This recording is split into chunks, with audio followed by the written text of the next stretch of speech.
How to make the most out of your open house, I'm going to tell you in a minute. My name is Brian Teyssier, and this is Road to Close Quick Hacks. So, we're back to doing open houses because of the market shift, are we? Yes, we are. We should have always been doing them. But I'm going to give you some tips and tricks that I've learned over my 15-year career that really works. And it really stays consistent over the test of time. First thing I like to do is, and not in any specific order, just top of mind what comes to me is music. Music. That's why they have music in restaurants, convenience stores. Music is everywhere because it makes people feel comfortable. It takes away that awkward silence. So your next question might be, Brian, what type of music? Yeah, you've heard it before. Candles, classical music. I gotta be honest with you. I do open houses almost every Saturday and Sunday, every weekend of the year, because I have a lot of new construction. So I get a little bit more edgy. Sometimes I have classical on it. Honestly, it just depends on my mood and sometimes the mood of the day. Is the sun out? Is it real happy? Is it spring? Is your hometown football, baseball, hockey team playing and doing well? And just maybe I'll have a little bit more of a deep house, a little more up house, chill house, something like that.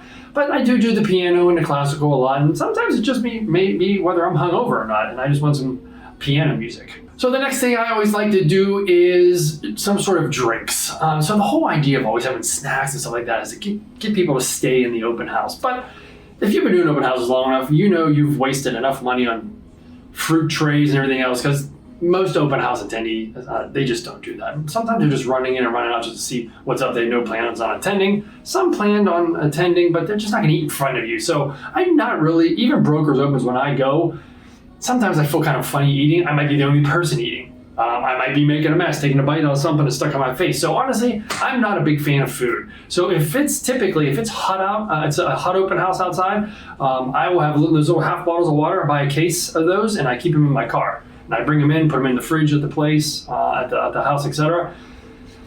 If it's a cold open house, meaning it's cold outside, I don't really do it anymore. I have gone as far as schlepping a Keurig around with me. I kind of had a box with all of the accoutrements with it. So I'd have a Keurig, I would have sugar, and I would bring liquid cream, if I remembered.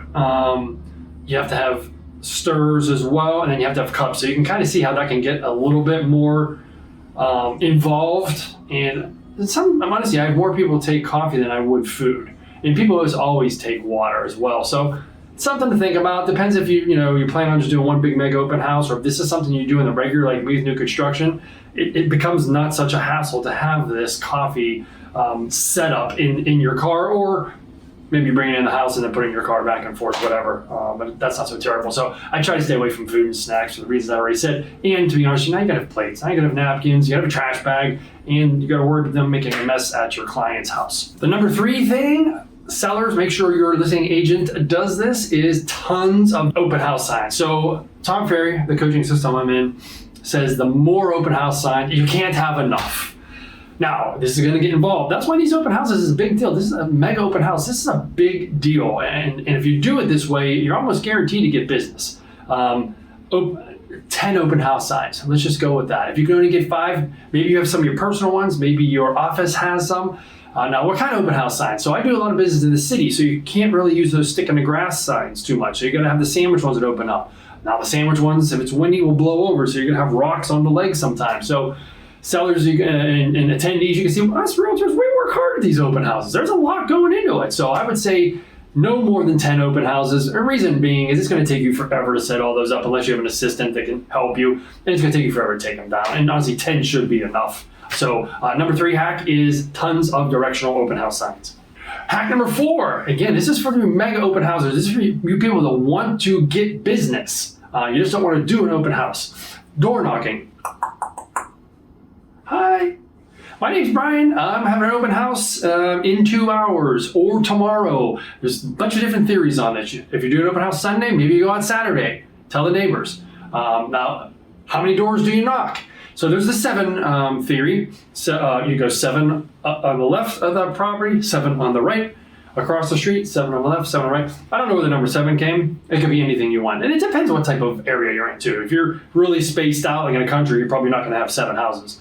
But if you're in a city or you're in one of those planned communities, super duper easy. The heck with the 7, man. The hungrier you are, the more doors you knock. Maybe you hit the whole planned community, or if you're in the city like I am, maybe you go up and down the street and knock on the door. Hey, my name is Brian Teyssier. I'm with Remax. I'm having an open house tomorrow. Let's just say tomorrow from 1 to 3 at 123 Anywhere Street. And since they're a neighbor, what I'd like to do is invite them to come early. Why don't you guys, since you're a neighbor, you want to check out the property, come from noon until 1. Or I'm having an open house, a public open house tomorrow, 1 to 3, 123 Anywhere Street. I'm inviting you for a special viewing, special preview before everybody else from noon until 1. What that does for you is that gets the neighbors that aren't really interested out of your way. Because the last thing you want to do is have an open house where you have potential buyers and looky-loos and nosy neighbors, and there's nothing wrong with them, even though we're calling them those names, coming through and you don't really know who to give your attention to. A hack that I always do is I just come out and be honest with these people. Hey, how are you, Brian? Do you have an agent working for you? No. Are you an active buyer? No, we're just neighbors. Hey, it's okay. Okay, thanks for letting me know that. Oh yeah, we're active buyers. Oh, we don't have an agent. If they don't have an agent or active buyers, I dote on them. If they are an active buyer, but they have an agent, I dote a little less on them. Go ahead through. When you come back down, I'm gonna ask you for feedback and let me know what you thought of the place. And then you can have your agent get back to me with any questions. You don't really want to ever have another agent thinking you're poaching their client at the open house. So mega open houses, door knocking. If that's your jam, you're good. If it's not your jam, try it. You're not trying to sell them anything. You may get a couple doors closed in your face. You're just trying to give them some info. Next thing is, do you hand them any info? I've seen it every way possible. Do you want to print out 50 MLS sheets and just say, hey, I'm having to throw them a street. Here's the info. Might not be a bad idea, right? I've seen some people even go as far as sending out just listed cards. I've seen people go as far as saying just listed cards, and on the just listed card, open house. So you don't have to send 2 cards. If you have a bigger budget, send a just listed card, right? And then whenever you plan on doing the open house, send out an open house card. But a lot of times what I would do is I try to have the open house the first week. And you gotta have time for the printer to print all this stuff. So you gotta make sure you can make the open house too. So I would have just listed 1, 2, 3 Anywhere Street. Please join me Saturday the 1st from 1 to 3 or whatever for the open house, however you want to phrase that. So just listed open house cards are a great idea. Goes well with the door knocking. Another hack that I'm just thinking about, I didn't put on here, is social media. If you could somehow target with Google, maybe Facebook's a little tough, geo-target that specific area, maybe you can run an open house ad as well. So I covered a lot. The last hack I was going to bring up is twilight open houses. So I've talked to some realtors across the nation. I've seen some here in Pittsburgh. I've tried them. Try and comment below or reply to this email and let me know what you think. I haven't had a lot of success. There's so many variables. Could have been the weather. Most people aren't working 8 to 5 in an office job anymore, so that twilight isn't so important. But I would love for it to be successful. But I honestly, I think I did it twice and had 0 people. Could have been the house. Could have been the price of the house. So there's so many variables. So Brian Teyssier, that is Road to Closed. Quick hacks, how to have a successful open house. Again, comment below, reply to this email. I don't know where you're seeing this at, but let me know if I missed anything or what you're doing, and let me know your thoughts on what I said.